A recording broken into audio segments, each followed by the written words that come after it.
Hello, our Independence School District mathematicians. Welcome to day 14. Today we are working with scientific notation. Now we're just doing the basics of scientific notation. So we're converting from either a large number or a very small number and putting it into scientific notation. Now a very important thing to pay attention to with scientific notation are the different parts of it. So we have our coefficient, which is going to be the number, and this, remember, that's multiplication. Okay, sometimes we get confused if that's a variable or not. So that means multiplication. This right before it is your coefficient, then obviously our exponent, and then the base, and with scientific notation, your base is always 10. Now whenever you convert from the number to, which is called standard form, to scientific notation, make sure the coefficient, so this number right here, needs to be between 1 and 10. All right, so we're going to move the decimal point until there is one digit to the left of the decimal point. Okay, so again, it needs to be between 1 and 10. Okay, so the exponent goes up, so it's a higher exponent, and then the decimal point, it'll move to the left. Decimal point to the right, the exponent goes down. Okay, so looking at these two examples, first one right here, you have your decimal point here. And now if I move it a couple times, let's say I get it past those zeros. Well, now my number is 156. Okay, so notice that's where the decimal point would be. Well, that is not between 1 and 10.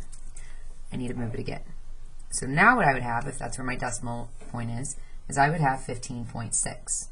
Still not between 1 and 10. So I need to move it one more time.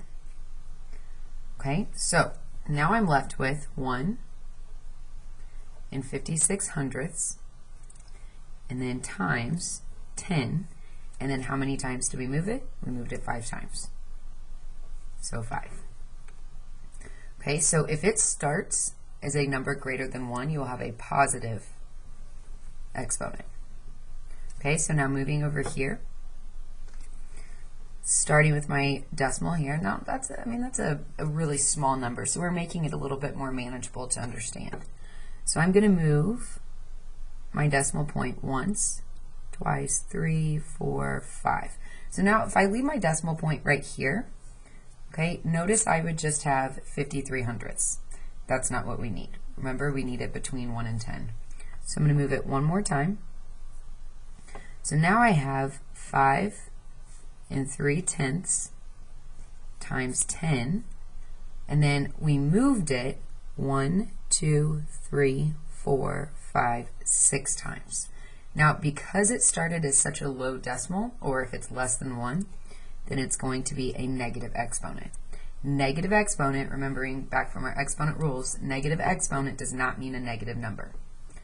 Okay, negative exponent means a decimal or a fraction, so a number less than 1. All right, so like we have had, there are of course your extra videos. If you need more clarification, you have extra practice along with the practice that is already on your paper. All right, thank you so much for tuning in to our day 14 lesson. I hope that the rest of your day goes well.